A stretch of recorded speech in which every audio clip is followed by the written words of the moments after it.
আমার প্রিয় ছাত্রছাত্রীরা, প্রথমেই জানাই আমার অন্তরের অন্তঃস্থল থেকে অনেক অনেক শুভকামনা। তোমরা সুস্থ স্বাভাবিক থাকো। আজ নবম শ্রেণীর 161 পেজের রাশিবিজ্ঞান বা স্ট্যাটিস্টিক্স নামক যে অধ্যায়টি আছে তার 2 নম্বর অঙ্কটি করব। দেখো, এর আগের দিন আমরা 1 নম্বর অঙ্কটি করেছিলাম, যা ছিল শ্রেণী বহির্ভূত পদ্ধতিতে করা। অর্থাৎ তোমরা দেখতেই পাচ্ছ 0, 2 আবার 2 দিয়ে শুরু হয়েছে, 2, 4, কিন্তু এটি কিন্তু ঠিক আলাদা। এটা হচ্ছে শ্রেণী অন্তর্ভুক্ত পদ্ধতি। 1, 10, 10-এর পরে আর 10 দিয়ে শুরু হচ্ছে না, 11 দিয়ে শুরু হচ্ছে। অর্থাৎ এখানে একটা 10, 10-এর পরে যে একটা সেতু বন্ধন, সেটি কিন্তু এখানে দেখা যাচ্ছে না। অর্থাৎ 1, 10, 11, 20, তারপর ডট ডট ডট 41, 50। তা আমাদের এখানে যে শ্রেণী অন্তরটি আছে, অর্থাৎ এখানে পার্থক্য হবে কত? 9 করে পার্থক্য আছে। 10-এর থেকে 1 বিয়োগ করলে 9 থাকে, 20-র থেকে 11 বিয়োগ করলে 9 থাকে, 50-এর থেকে 41 বিয়োগ করলে 9 থাকে। তাই আমাদের কি করতে হবে? এই যে ডট ডট ডট ডট ডটগুলো যে আছে, এগুলোর মধ্যে পার্থক্য 9 রেখে শ্রেণী অন্তরটি সাজাতে হবে। তাহলে 1 নম্বর অঙ্কটিতে তোমাদের বলেছিলাম যে শ্রেণী বহির্ভূত পদ্ধতির সাথে শ্রেণী অন্তর্ভুক্ত পদ্ধতির এক বিশেষ পার্থক্য রয়েছে, যেটা তোমাদের এখনই বললাম। তাই এখন আমরা কি করব? পরিসংখ্যা বিভাজন ছকটি প্রস্তুত করব। কিন্তু পরিসংখ্যা বিভাজন ছকটি প্রস্তুত করতে গেলে তার পূর্বের অবস্থা হচ্ছে এই সংখ্যাগুলোকে আমাকে, অর্থাৎ এই কাঁচা তথ্যগুলোকে সাজিয়ে নিয়ে একটা বিন্যস্ত তথ্যে পরিণত করা। এবার সংখ্যা গণনা এখানে খুব কিন্তু তাড়াতাড়ি করা যাচ্ছে না, এটা একটা জটিলতর পদ্ধতি। গুণে গুণে আমাদের এটা করতে হবে।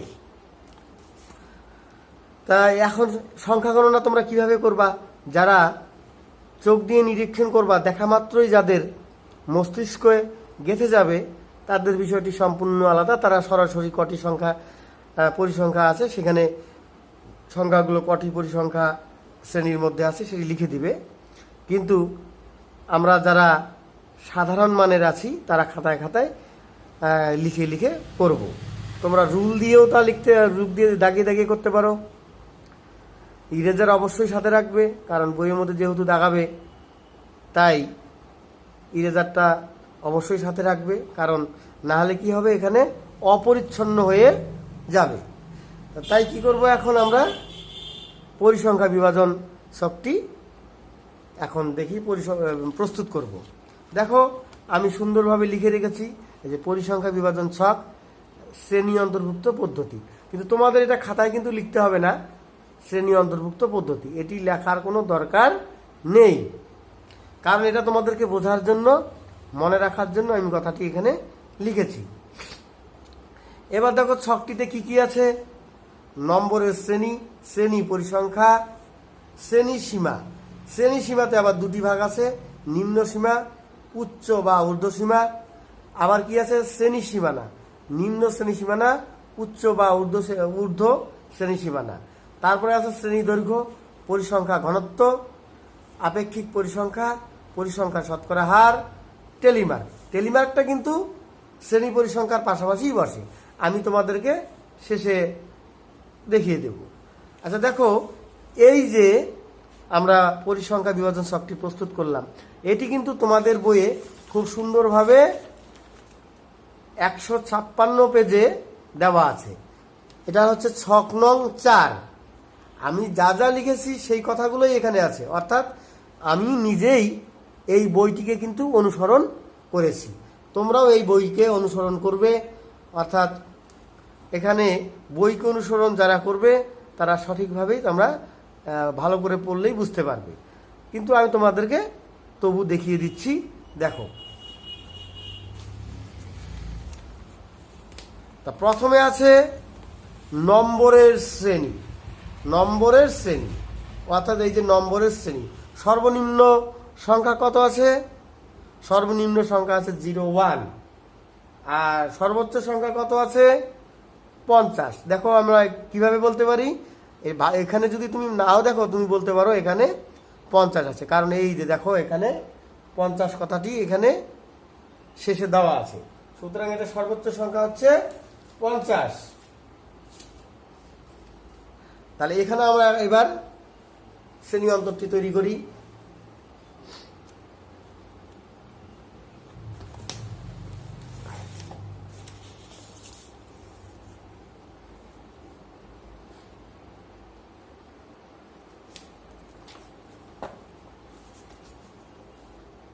সর্বনিম্ন আছে 01 বা 1। তাহলে এই 1 থেকে 50 পর্যন্ত আছে, এটাকে ভাগ করলে আমরা দাঁড়াবে 1 থেকে 10। যেহেতু একটু বইয়ের মধ্যে এটা বলে দেওয়া আছে 1 থেকে 10, 11 থেকে 20, তাই আমরা এভাবেই করব। কম বা বেশি আমরা অন্তরের যে এখানে যে পার্থক্যটি আছে সেটা আমরা নেব না। 1, 10 আছে তাই নিব, 11, 20 আছে তাই আমরা নেব। তাহলে দেখো 1 থেকে 10, এই যে আমরা দাগ দিয়ে দিচ্ছি।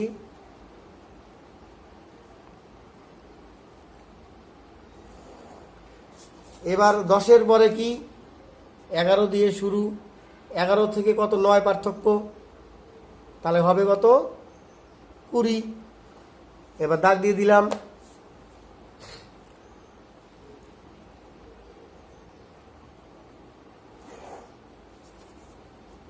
কুড়ির পরে আবার কি হবে 21, 21 থেকে পার্থক্য কত, এটা 9, 9 যোগ করব 30 হবে।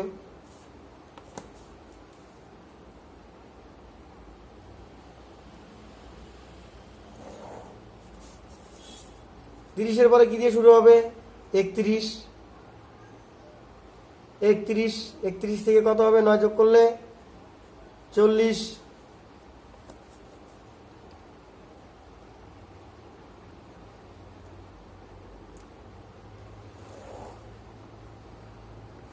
40-এর পরে কি দিয়ে শুরু হবে 41। দেখো ডটের পরে এই যে ডটের পরে 41, 50 আছে, অর্থাৎ এখানেই শেষ। 41, 50।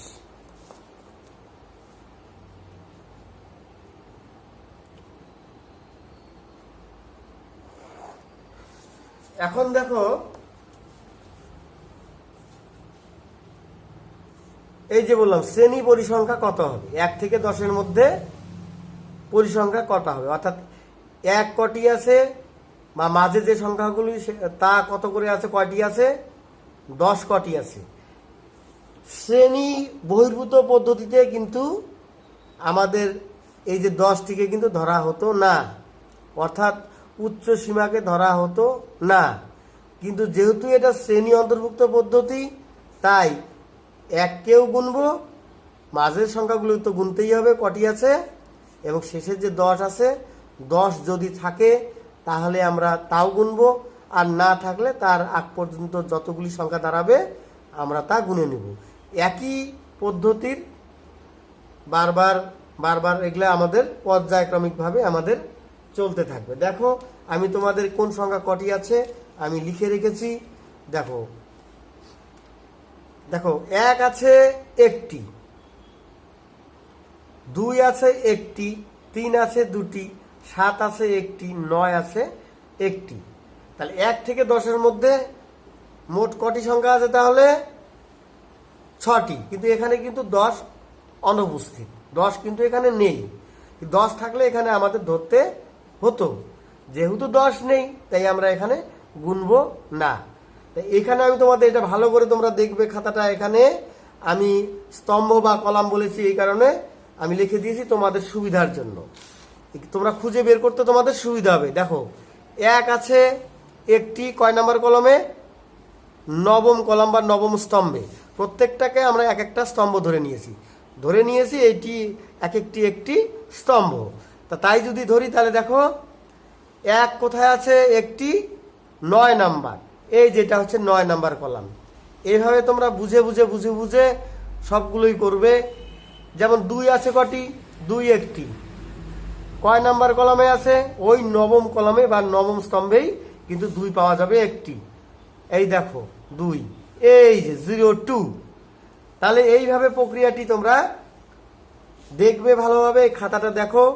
এই যে তাহলে 1 থেকে 10-এর মধ্যে আমাদের 6টি সংখ্যা আছে। তাহলে আমরা পরিসংখ্যা বিভাজন ছকটিতে পরিসংখ্যার ঘরে 6 লিখব।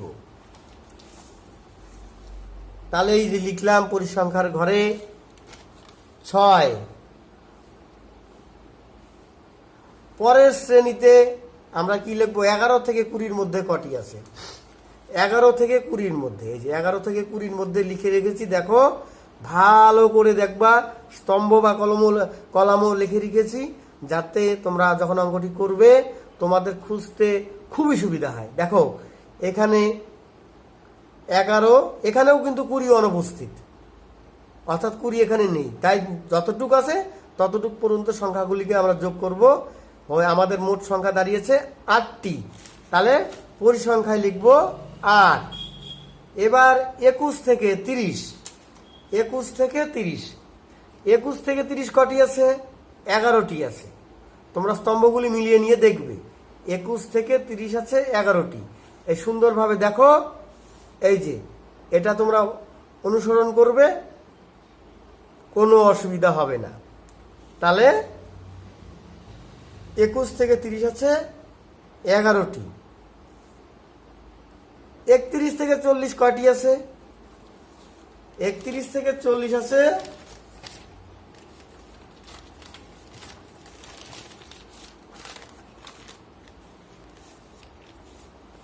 31 থেকে 40 আছে মোট 60টি। স্তম্ভগুলো তোমরা দেখে নিবে, কিন্তু আমি 7 লিখলাম।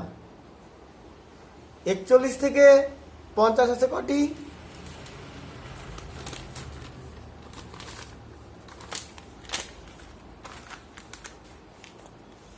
41 থেকে 50 আছে কটি? 8টি। স্তম্ভগুলো তোমরা দেখে নিবে। তা লিখলাম পরিসংখ্যার ঘরে লিখলাম 8।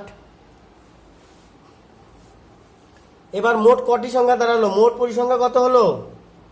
মোট পরিসংখ্যা যোগ করো, 6 যোগ 8 হচ্ছে কত? 14। 14-র সাথে 11 যোগ করো, হবে 25। 25-এর সাথে 7 যোগ করো, হবে 32। 32-র সাথে 8 যোগ করো, হয়ে গেল 40। 40 হয়ে গেল। দেখো আবার কি, এই যে এখানে 40 যে হবে তা কিন্তু তোমাদের বইয়ে বলেই দিয়েছে। স্কুলের কোনো এক পরীক্ষায় 40 জন ছাত্রের প্রাপ্ত নম্বরের তালিকা নিচে দেওয়া হলো। তা 40-এর কম বা বেশি কোনোটি কিন্তু হবে না। তাহলে তোমরা ভালো করে সংখ্যা গণনা করবে। পরিসংখ্যাটাই কিন্তু এই ছকের মধ্যে সবচেয়ে কিন্তু জটিলতর বিষয়। কঠিন না, কিন্তু জটিলতর অবশ্যই, কারণ অল্প সময়ের মধ্যে আমাদের এই সংখ্যাগুলোকে বের করে শ্রেণী পরিসংখ্যার ঘরটিতে লিখতে হবে। তোমাদের পরীক্ষায় তো দেওয়া থাকবে খুব অল্প সময়। তাহলে এটা ঠিকঠাক মতো কিন্তু অল্প সময়ের মধ্যে বের করা মোটেই সহজ ব্যাপার না। তবে বারবার করতে করতে করতে করতে সেগুলোকে তোমরা আত্মস্থ করে ফেলবে। অর্থাৎ চোখের নিরীক্ষণ যেন ঠিক হয়। চোখের নিরীক্ষণ যদি ভুল হয় তাহলেই কিন্তু সব গেল। তোমরা রুল ইরেজার সাথে নিয়ে বসবে, নিচে দাগ দাগ দাগ দিয়ে বা গোল করে মার্কিং করে তোমরা সংখ্যাগুলো বের করবে। এবার আসি শ্রেণী সীমা, অর্থাৎ এই যে নম্বরের যে শ্রেণীটি দেখতে পাচ্ছ এখানে যা যা আছে, প্রথমটি হবে নিম্ন সীমা আর পরেরটি হবে উচ্চ বা ঊর্ধ্ব সীমা। ঠিক একইভাবে সবগুলোই কিন্তু আমাদের লিখতে হবে। তাহলে আমি লিখে ফেলছি 1 নিম্ন সীমা, 10 ঊর্ধ্ব সীমা। অনুরূপে 11 নিম্ন সীমা, ঊর্ধ্ব সীমা হচ্ছে 20। অনুরূপে 21, 30, 31, 40, 41, 50। অর্থাৎ নম্বরের যে শ্রেণী দেখতে পাচ্ছ, যে অর্থাৎ শ্রেণীটা দেখতে পাচ্ছ তার সাথে কিন্তু শ্রেণী সীমার কোনো তফাৎ নেই, হুবাহু একই জিনিসই আছে। নিম্ন নিম্ন সীমায় এবং উচ্চ সীমায়। কিন্তু দেখো শ্রেণী সীমানায় কিন্তু এটা করা যাবে না। শ্রেণী সীমানায় আগেও শ্রেণী বহির্ভূত পদ্ধতিতে কিন্তু শ্রেণী সীমাও যা ছিল শ্রেণী সীমানাও তাই ছিল, কিন্তু শ্রেণী সীমানাতে আমাদের নিম্ন সীমা আর ঊর্ধ্ব সীমা বা উচ্চ সীমা একটা নির্দিষ্ট প্রক্রিয়ার মধ্য দিয়ে আমাদের এগুলো সংখ্যাগুলোকে বের করতে হবে। দেখো তাহলে আমরা কিভাবে বের করব। এখন যদি তুমি রুলস মেনে, বইয়ে যেভাবে রুলস দেওয়া আছে সেভাবে যদি তুমি রুলস মেনে নিম্ন সীমা ও ঊর্ধ্ব সীমা তৈরি করো তাহলে অনেকটাই সময় নষ্ট হবে। তাই তোমাদের শর্টকাট পদ্ধতিতেই বা শর্টকাট টিপসেই তোমাদের শ্রেণী সীমানা বের করতে হবে। তবু বইয়ে যেভাবে বলা আছে আমি তোমাদেরকে দেখিয়ে দিচ্ছি, তোমরা যারা জানো সেটুকু একটু স্কিপ করে যাবে, আর যারা একটু বুঝতে চাও যে দেখি কিভাবে এটা বইয়ের নিয়ম এটা করা যায়, বইয়ে যে রুলসটা দেওয়া আছে, নিয়মগুলো সূত্রগুলো দেওয়া আছে, সেটা তোমরা সেই নিয়ম মেনে করবে, তারা বইকে অনুসরণ করো। দেখো তোমরা 153 পাতায় কি বলা আছে। 153 পাতায় কিন্তু সীমানা বের করার নিয়ম বলা আছে। এখানে কি বলছে, ধরি, কি বলছে, ধরি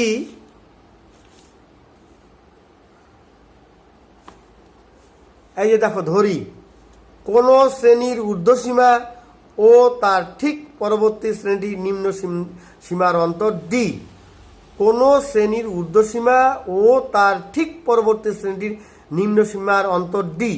তাহলে দেখো তো এখানে কোন শ্রেণীর ঊর্ধ্বসীমা, আমি এই প্রথম শ্রেণীটির কথাই বলছি, প্রথম শ্রেণীটির কথাই বলছি। এখানে দেখো ঊর্ধ্বসীমা মানে কি আছে, 10, ঊর্ধ্বসীমা 10। তাহলে ঊর্ধ্বসীমা আমাদের হচ্ছে 10, তাহলে ঊর্ধ্বসীমা এখানে আমাদের 10 আছে। আর নিম্ন সীমা কত আছে, নিম্ন সীমা আছে 1। এই যে নিম্ন সীমা আর হলো ঊর্ধ্বসীমা। তাহলে কি বলছে, ঊর্ধ্বসীমা ও তার ঠিক পরবর্তী শ্রেণীটির নিম্ন সীমার অন্তর ডি। তাহলে পরবর্তী বলতে কি, ঠিক তার পরবর্তী শ্রেণী। পরবর্তী শ্রেণী মানে এটা যদি আমি প্রথম শ্রেণী ধরি, তার পরের শ্রেণীতে আছে দেখো এই যে 11 আর 20, 11 আর 20, অর্থাৎ পরবর্তী শ্রেণীটির নিম্ন সীমার অন্তর। পরবর্তী শ্রেণী এইটা হচ্ছে প্রথম শ্রেণীর ঊর্ধ্বসীমা, আর পরবর্তী শ্রেণীর নিম্ন সীমা হচ্ছে 11। অর্থাৎ 11 থেকে 10 বিয়োগ করলে যে ফলটা দাঁড়াবে তার মান হলো ডি।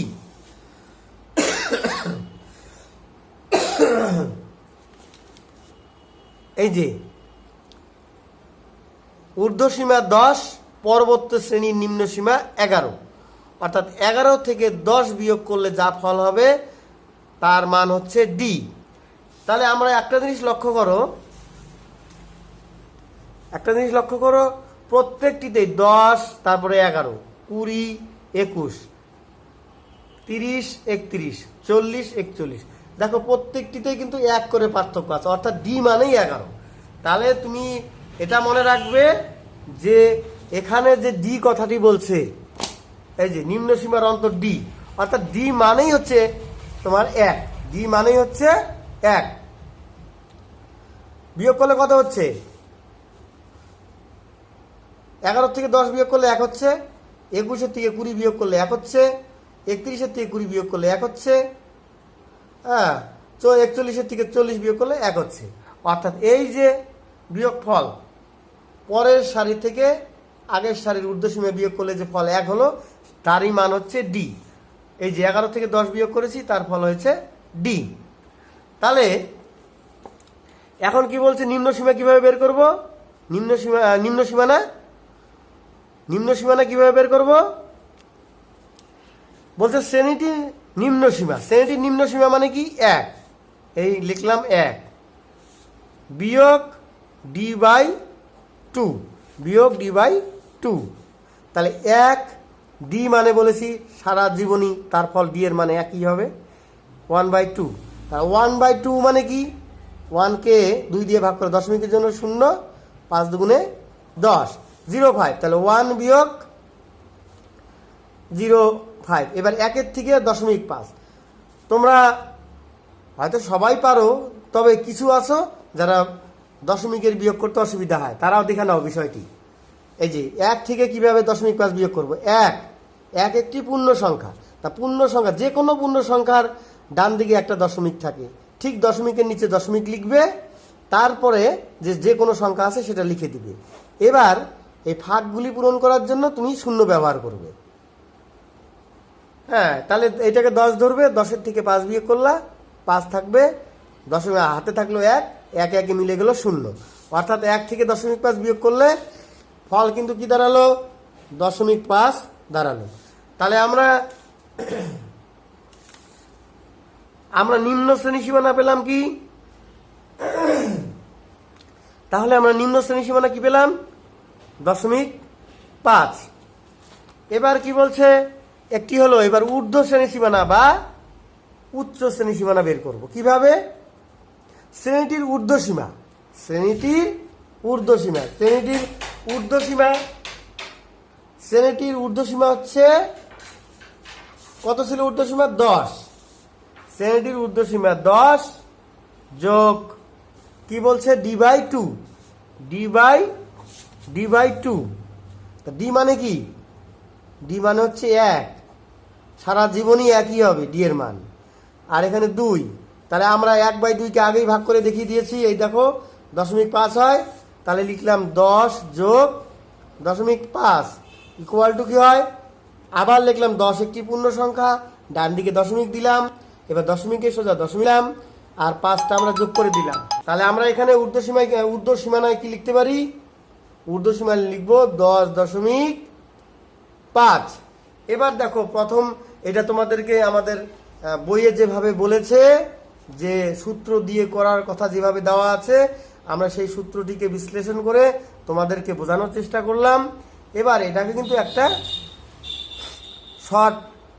শর্টকাট রূপেও করা যেতে পারে, সেটা এখন তোমাদেরকে দেখাচ্ছি। একই বিষয় কিভাবে তুমি শর্টকাট করবে। তবে প্রথম লাইনটা কিন্তু তোমাদেরকে এভাবেই করতে হবে। সেটা কি? যেটা করলাম। আর দেখো শর্টকাটটাই দেখো, এই যে 1 আছে, এখান থেকে 0.5 বিয়োগ করবে, 0.5 বিয়োগ করবে, আর এই 10-এর সাথে 0.5 যোগ করবে। অর্থাৎ প্রত্যেকটার সাথে 0.5 বিয়োগ এবং প্রত্যেকটার সাথে 0.5 যোগ। অর্থাৎ কি বললাম? নিম্ন সীমার সাথে 0.5 বিয়োগ আর ঊর্ধ্ব সীমার সাথে 0.5 যোগ করতে হবে। তাহলে কি দাঁড়ালো? এবার 11 থেকেও 0.5 বিয়োগ করলে কি হবে? 10.5। তাই আমরা এইভাবে না বলে এই যে ঊর্ধ্বসীমা যে আছে, সীমানা যে আছে, ঊর্ধ্ব সীমানার যে 10.5 আছে, 10.5টিকে আমরা নিম্ন সীমানায় লিখলাম এবং ঊর্ধ্ব সীমানায় 20-র সাথে 10.5 যোগ করে দিলাম, অর্থাৎ 20.5 হলো। এটাই আবার নিম্ন সীমানায় চলে এলো 20.5, আর 30-এর সাথে 0.5 যোগ করলাম, 30.5 হয়ে গেল। আবার 30.5টাকে নিয়ে এলাম নিম্ন সীমানায়, আর এখানে হবে 40.5। এটা হবে 40.5টা আবার লিখলাম, এবং ঊর্ধ্ব সীমানায় কি হবে? 41-এর সাথে 0.5 যোগ করে দেব, 41.5। এই হচ্ছে তোমাদের শ্রেণী সীমানা।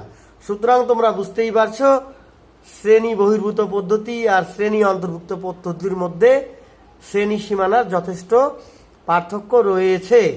এবার দেখো শ্রেণী দৈর্ঘ্যর মধ্যেও কিন্তু ওই শ্রেণী বহির্ভূত পদ্ধতি আর শ্রেণী অন্তর্ভুক্ত পদ্ধতির মধ্যে একটা দারুণ তফাৎ। এটা শ্রেণী দৈর্ঘ্যটা আমার এই ক্ষেত্রে অন্তর্ভুক্ত পদ্ধতিতে কি করতে হবে? শ্রেণী সীমানা যে ঊর্ধ্বসীমা, তার থেকে শ্রেণী সীমানার নিম্ন সীমানাটা বিয়োগ করতে হবে। অর্থাৎ ঊর্ধ্ব হচ্ছে 10.5 আর নিম্ন হচ্ছে 0.5। তাহলে আমরা পেলাম কি? দৈর্ঘ্য পেলাম, শ্রেণী দৈর্ঘ্য পেলাম 0, 10, অর্থাৎ শ্রেণী দৈর্ঘ্য 10। এই প্রত্যেকটা শ্রেণীতেই আমাদের 10 10 করে বের হবে শ্রেণী দৈর্ঘ্য, 10 10 10 10। তোমরা দেখো যে কোনো একটি সারিতে বিয়োগ করে দেখো, 30.5 থেকে 20.5 বিয়োগ করে দেখো, এই 10ই বের হবে, অর্থাৎ 10 10 10 10 সবগুলোই বের হবে। কিন্তু শ্রেণী বহির্ভূত পদ্ধতিতে তোমরা কি দেখেছো? তোমরা দেখেছো যে এই যে তোমরা শ্রেণী অন্তর বা শ্রেণী সীমানা দেখো, তার থেকে বিয়োগ করেছো, 10-এর থেকে 1 বিয়োগ করেছো, 9 হয়েছে। হ্যাঁ, প্রত্যেকটায় 9 9 হতো। এটাই যদি শ্রেণী বহির্ভূত পদ্ধতিতে করতাম তাহলে শ্রেণী দৈর্ঘ্য বের হতো 9 9 9।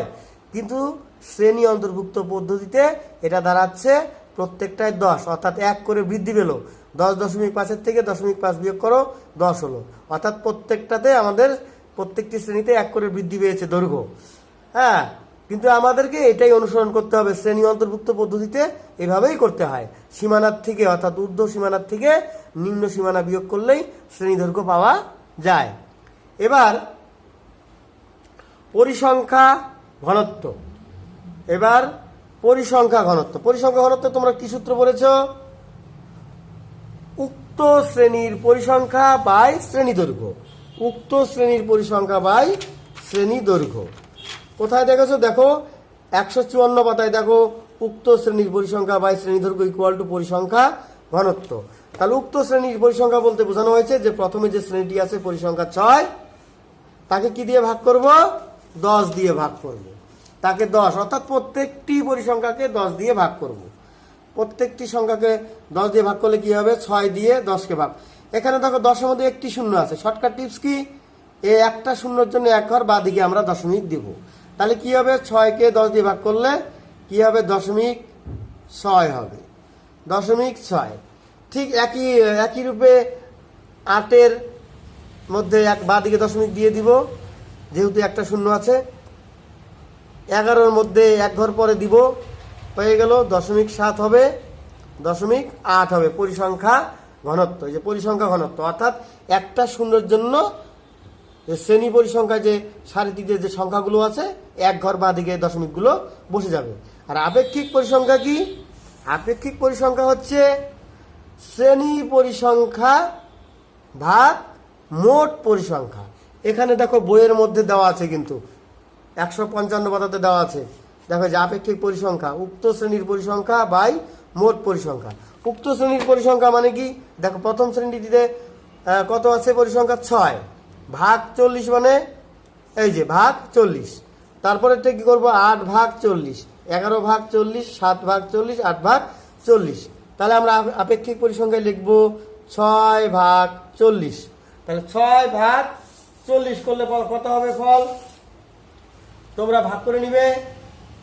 6 ভাগ 40 করলে হবে 0.15, দশমিকের ভাগ 0.15। তারপরে কত আছে? 8 আছে, 8কে 40 দিয়ে ভাগ, 8কে 40 দিয়ে ভাগ, 8কে 40 দিয়ে ভাগ করলে কত হবে? 0.2 বা 0.2, অর্থাৎ দশমিকটা এখানে হবে, এই যে এই জায়গাটায় হবে দশমিক, এটা নয়, দশমিকটা এখানে হবে। হ্যাঁ, 0.2। আচ্ছা, এবার 11কে 40 দিয়ে ভাগ, 11কে 40 দিয়ে ভাগ, 11কে 40 দিয়ে ভাগ করলে হবে 0.275, 0.275। 7কে 40 দিয়ে ভাগ করলে কি হবে? 7কে 40 দিয়ে ভাগ করলে কি হবে? 0.175, 0.175। এবার 8কে 40 দিয়ে ভাগ করলে কি হবে? 0.2। এগুলো সব দশমিকের ভাগ, তোমরা খাতায় লিখে লিখে ভাগগুলি করবে। আর পরিসংখ্যার শতকরা হার কি? অর্থাৎ এই যে আপেক্ষিক পরিসংখ্যাটা আছে, যে ফলটা দাঁড়াচ্ছে সেই ফলের সাথে 100 দিয়ে গুণ করবে, তার ফলই হচ্ছে পরিসংখ্যার শতকরা হার। তা আমরা 100 দিয়ে গুণ করার অর্থ 100 মধ্যে কটি শূন্য আছে? 100 মধ্যে কটি শূন্য আছে? 2টি শূন্য আছে, অর্থাৎ 0.15কে 100 দিয়ে গুণ করব। এই যে দেখো 2টি শূন্য আছে, 1 2, তাহলে এটা সহজ টিপস কি, এটা দশমিকটা দুটা শূন্যর জন্য দুঘর ডান দিকে চলে যাবে, অর্থাৎ ডান দিকে এই যে 15 ডান দিকে দশমিক পড়লো, অর্থাৎ উত্তর 15ই হলো, উত্তর 15 হলো। আর দশমিক 2 মানে কি, দুই ঘর পরেই হবে কি 20, দুই ঘর সরালে দশমিক 20 হবে। এবার দশমিক 27 আছে, এটা দশমিক 2 ঘর সরালে কি হবে 27.5, আর এটা হবে 17.5, আর এটা হবে 20। তাহলে পরিসংখ্যা শতকরা হার হয়ে গেল। এবার আছে টেলিমার্ক, টেলিমার্কের সাথে সম্পর্কযুক্ত শ্রেণী পরিসংখ্যা। তার শ্রেণী পরিসংখ্যা আছে 6, 8, 11, 7, 8। তোমরা ক্লাস 8এই করেছো টেলিমার্ক কীভাবে করতে হয়।